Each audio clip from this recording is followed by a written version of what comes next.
the Rabbit Hole Club, where we're keeping it surreal and talking about all things odd, mysterious, and paranormal. This is show 005. Tonight's guest is my sister from another mister, Christine Blue. We're going to talk about how we met, a ghost named Jimmy, UFOs we've experienced together, haunted Longview Lake, and all kinds of other weird shit. It's candid with plenty of colorful euphemisms and adult language, so be advised. Before we dive in too deep, remember to visit my Patreon account and become a member so I can keep bringing you fun and freaky shows with colorful guests and amazing stories. It's full of fun little goodies that'll make you go, Patreon.com/The Rabbit Hole Club. If you want to follow me on social media, you can find all of that on my new website, therabbithole.club. Be sure to like and follow while you're there watching creepy and cool stuff. If you or someone you know would like to share a scare, personal experience, or anything else odd and unusual, you can call my hotline at 816-514-5084. Leave a message there or send an email to submit@therabbithole.club. I'll be happy to do an interview, play your message on the air, or read your experience to my listeners. And now, on to the show. Hi, Chris. Hey, sister. I am so happy to have you here tonight. Thank you. I'm happy to be here. This is going to be fun. It's going to be fun. Okay, so first thing, let's talk about our relationship a little bit. All right. Let's tell the people how we met. Okay. Well, we met. It was 1979. I had to think about it, look it up in my brain. Oh my It God. was 1979. We were in 7th grade. And we bonded over horror movies.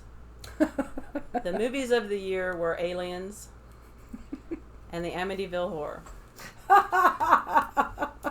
And that is how our 40-whatever year friendship began, talking about horror flicks. And we decided, or you decided actually, that you said, you got to meet my family. They are very much into this kind of stuff and the paranormal, and I want you to meet my family. And I was like, cool, because my family is not into this at all. And I completely am. So you had me come over and meet the family, and I loved them. They were great. They're great to this day. So it was probably 2 weeks later. We were trying to think of something to do together paranormally. Okay. And you said, hey, there's this, I think, witchy thing going on behind my house out in the woods. And I said, yeah? Well, let's go look at it. And so we walked back, and there wasn't a lot of woods, but it was around Longview Lake, so there was a lot of woods. That was before the lake went in. That was before the lake went in. And there was a lot of trails back there. People rode their bikes back there. People walked. It was a straight shot through the paths to Sunny Shores. Sunny Shores. You left swimming out. They hole. sacrificed small animals back there. Longview Lake wasn't there yet, but Longview Farms was, and so that was always a spooky place. And to grow up around there, we knew that there was unusual things going on there. So that was another thing that we bonded over, was talk of just the neighborhood. And the paranormal stuff that people talked about, and the cults that might be there, and the witches that might be there, and the ghosts that are definitely there. And so we decided, okay, we're going to go and we're going to check out this witchy possible thing behind your house, or behind a field, or I'm sorry, a forest behind your house. And we're talking about the Amityville Horror, and we're talking about ghosts, and we're talking about witches, and we get to this area, and you're like, here it is, here it is, here it is. And it was a probably 6-foot long privacy fence. That's all that was left of this privacy fence. Nothing else was there. Yep. And on the back side of this privacy fence was a pentagram, a big one that someone had spray painted on there. Yep.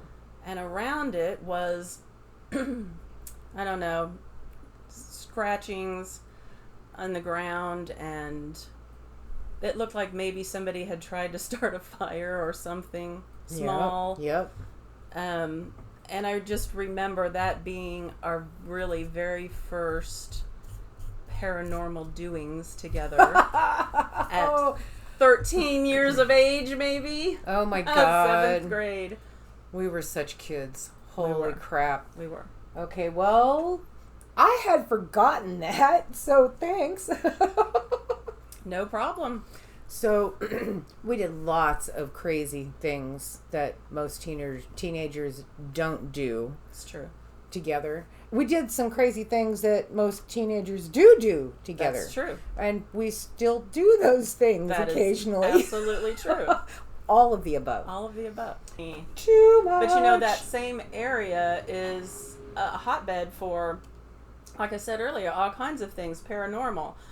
UFO sightings, ghost sightings, witch covens. Yes. Just all kinds of bizarre things in that area. Well, before the lake went in, that area had a whole lot of little ponds and streams all around where the lake is now. And dirt roads everywhere. Yes, and dirt roads everywhere. Mm-hmm. And I remember when we were in junior high school and into high school before the lake went in, they had so many ritual murders out there where they would pull these bodies out of the pond and they had carvings in their bodies. Right. I had a couple of experiences completely different from each other. One being what I would consider a UFO experience when I was really young, maybe 7 or 8 years old. Mm-hmm. And I was with my older brother, and it happened in the middle of the night, and I wanted him to call somebody. I wanted him to call somebody to let them know that there was a UFO in our neighbor's back pasture. I just, and... which was just like a block away from where we saw the one that we saw. Exactly. Yes. And then the other experience of the strangeness of that area was riding on the back of a motorcycle with a guy, and this was before the lake, and we decided to go check out some of the dirt roads that led to the more spookier areas because we were bored teenagers. Right. On a motorbike. And so we did. This was with my first husband, wasn't it? I wasn't going to say anything, but yes, it was with your first husband because him and I grew up together. But yes. And so we're on one of these dirt roads and we saw a fire in the middle of the quote unquote forest, the wood that you would be in there. And of course, curiosity, we stopped the bike and got off to look, and what it was some people out there in the wood, and they had metal burn barrels on stacked on top of each other with holes in them, and there was a raging fire coming out of all of these holes. Wow. And it was like 3 barrels high, and these people, I would say, were dancing around it. The person I was with was like, no, they're just milling around, they're partying, and I'm like, okay, if that's what you say, can we please leave now? He wanted to be a bit of a jackass and try and scare me, but eventually we did leave because I think he got a little worried too. I bet. And so it wasn't really that long of a time when we were like, nope, and we got on the bike and we left. But that was the kind of stuff that was happening in that area before the lake came in and it became a recreational paradise. Right. So I remember a very similar incident, and I was probably, I don't know, maybe 11 or 12 years old. It was before the lake went in, and we were down at the corner of Longview and Raytown Road, which is way different than it used to be. Oh, yeah. And there was a car on the other side of the fence and the tree line that was on fire. So Dad pulled over, and we all got out. It was a fairly deserted road. It was way after dark. We were on our way back from Grandma and Grandpa's at the time. We lived in Lee Summit, and they lived in Ruskin. So that was just the quickest route, was to go down Raytown Road to Longview. Anyways, we all got out, and Dad went down to check and see what the deal was, see if we needed to, he was going to call the fire department. And of course, that was way before cell phones, so we had to go back to the house to call somebody. But we got out, and I remember standing out beside the car right up against the side of the road. And of course, then there's a ditch, and then there is grass and a fence, and then a tree line. Yeah. And the tree line was very dense. Yeah. As it was in that area. Yes, as it was in that area. That's why it was really weird that this burning car was on the inside of the fence line. Right. So I'm standing there, and I remember trying to walk back to the car. Mom said, "Come on, girls, let's get back in the car." And so she's corralling us back in the car, and there was somebody on the other side of that fence, inside the tree line, walking with us. Oh. It was creepy. We all jetted out of there and called the fire department. I don't know whatever happened, but it was creepy. Yeah, creepy stuff like that. I'm sure you could talk to anybody who lived in that area in the 60s and 70s and the early 80s before the lake went in that have all kinds of these stories, because it really was a place that was just outside of the city that had a lot of woods. Right. Well, and there was Witch's Bridge too out there. Remember Witch's Bridge? And that's ultimately, I think, where we were headed on the motorbike that night, was to go and tempt Witch's Bridge. Spook out on Witch's Bridge. Which was probably called Witch's Bridge for a reason. Absolutely. They had a pretty good size old 3-story house that burned while we were living in that area.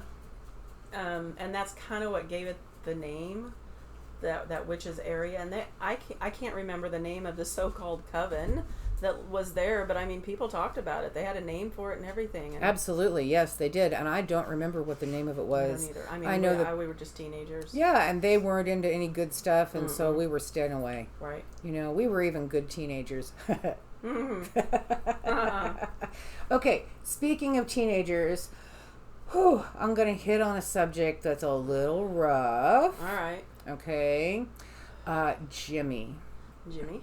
Jimmy. As in not that Jimmy, but no, a Jimmy Jimmy that we know a few Jimmys. We're just going to call him Jimmy the Ghost. Jimmy the Ghost. So, Jimmy and you dated. We did. Before he was a ghost. Right. Let's be clear about that. So you and Jimmy dated. You were probably 17 years old, maybe? Mm-hmm. Something like that. Yeah. So maybe 18, because I know you were working at the time. I think it was 17. Yeah. So I remember that morning before school getting a phone call from you. Okay, let's back up. Okay, so I dated Jimmy at one point in time, and then we just, as teenagers do, broke up, and I got another fella, and he got another girl, and those things didn't work out. And so maybe a year and a half later, he comes by, and he's like, "Hey, want to go out again?" And I was like, "Hey, no, I'm not really interested." And he got real upset with that. Yeah, he got upset about that, and I understood, and he understood where I was, but he was upset. And just a couple hours later, I got a phone call that he had, Jimmy had crashed his motorcycle into a telephone pole. And I got the word, and so yeah, we all, as friends of him, had to deal with that. I had to take on a little bit of guilt that wasn't really mine to have. It was... That's right. But, I was a teenager, and it wasn't the first teenage friend that I had die, unfortunately. But he was close to me, and I felt some responsibility because of his anger over me just saying I wasn't wanting to but be in a relationship with him. Seriously intoxicated whenever he crashed his motorcycle. That's what I heard. And so that was all his choice, but that's what happened. Fair enough.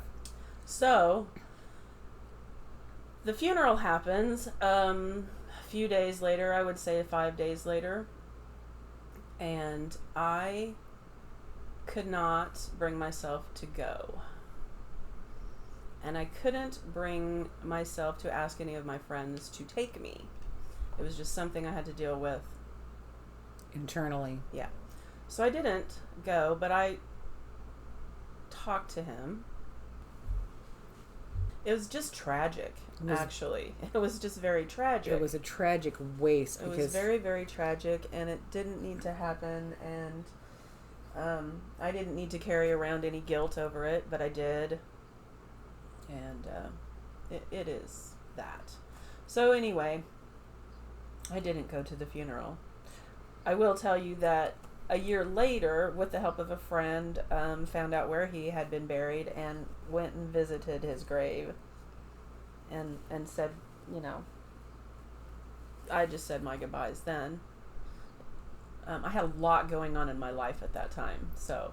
Yeah, like new baby. And fiance, job, stuff. School, blah, blah, blah. Anyway, so it was about a week after his funeral, and I was getting ready for work in the morning. I was still living with my parents. I had just had a baby, and I had got her ready to go. She was in the living room, just in her little cradle thing, probably asleep. My mom was getting ready for work in the very back part of the house in her bathroom, and I was in the front bathroom, and the doorbell rang. And I heard my mom say, "Do you want to get that?" And I said, "Yeah, I'll get it." And I went to the door, and I opened it up, and Jimmy was standing right there.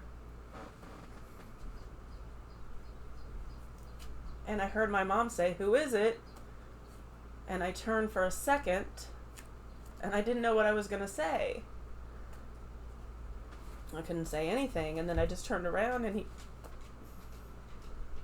he was gone. He just came to say goodbye. I remember you calling me before work.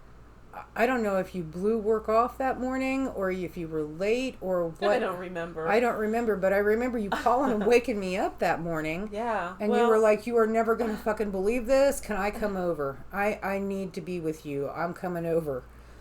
Well, you know, how do you say to your mom, "Well, it's the ghost of my ex-boyfriend." With this beautiful smile standing right there. Yeah. And so I didn't say anything, and here she comes. She's getting ready to leave for work, and she's like, "Who was it?" And I said, "Oh, Mom, I just had the weirdest experience, you know." I said, "You heard that doorbell ring, right?" And she's like, "Yeah." And I said, "I answered it, and it was Jimmy Schneider." And she was like, "What?" And I was like, "He was here and gone in an instant." And, you know, Mom, she gave me a big hug, patted me on the head, said, "Oh, baby, I'm sorry," and went to work. And you came over to my place? And I called you, and I was like, "I just had the most freakiest thing happen to me in my life. Oh, my goodness." That was incredible, Chris. I've never had anything happen since like that. And I've lost a lot of people. Mom was pretty persistent with some of her stuff, but not like that. No, not a full-on apparition of, No. like you said, a smiling face. Yeah. Because I didn't see him smile the last time I saw him. He was very angry with me. Right. And so, I guess, you know, he just had to make sure that I had that memory in my head. It worked out fine. But it was an experience that I say happened to me and my mom. Yep. Yes.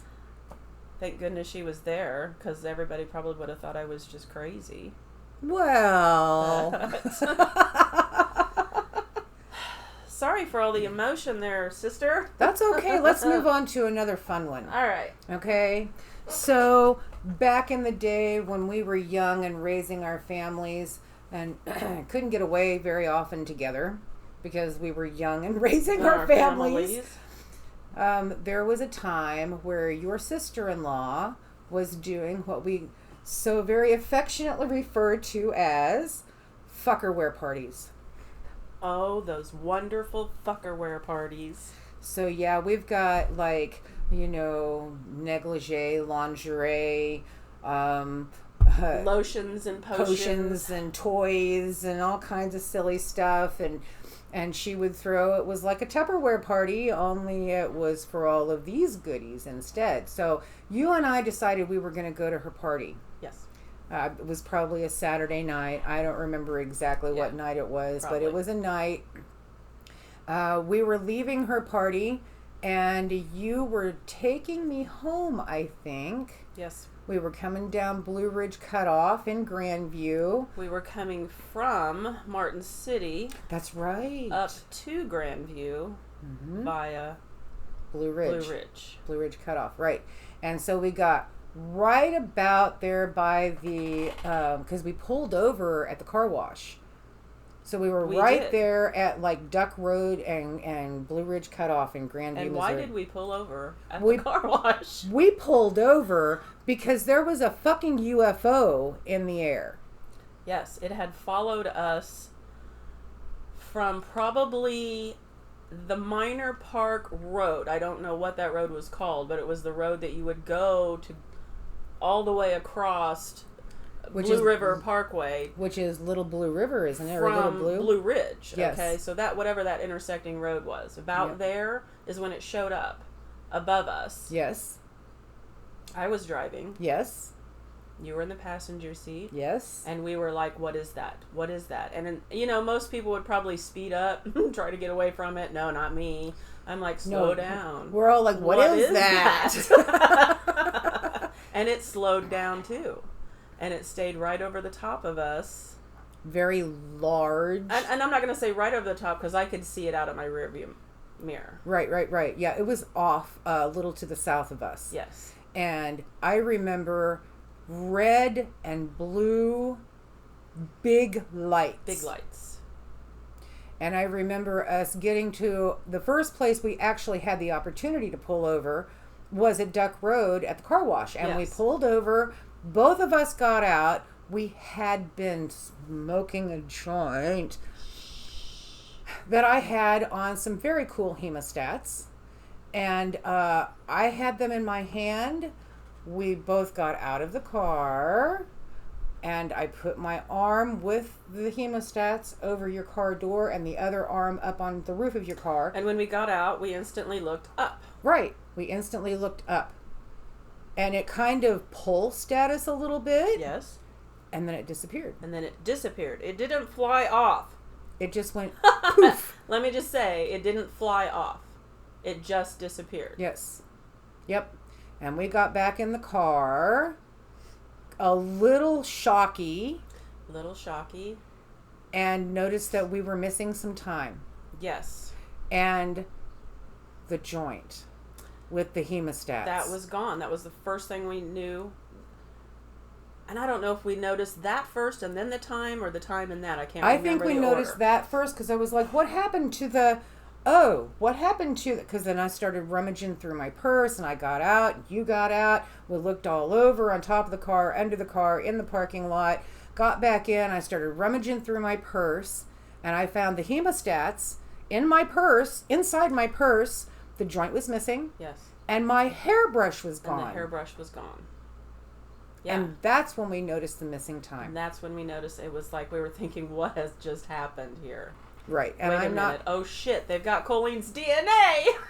Yep, and yours too, sister. Yeah, mine too. Yep. So, I'm not condoning that you smoke and drive. That's bad and wrong. It was a long time ago. Just that disclaimer here, okay, guys? But that's what happened.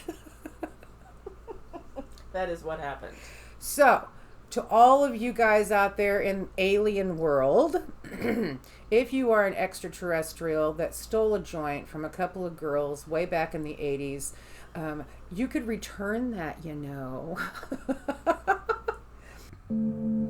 That's my show for this week. Special thanks to my amazing family for getting this project off the ground and indulging me down this crazy rabbit hole. Next week, I'll sit down again with my sister Christine Blue to talk about some crazy stuff we've experienced together, which includes our really creepy paranormal investigations and some EVPs that you should definitely listen to with the lights on. You won't want to miss it. Thanks for listening and keep it surreal.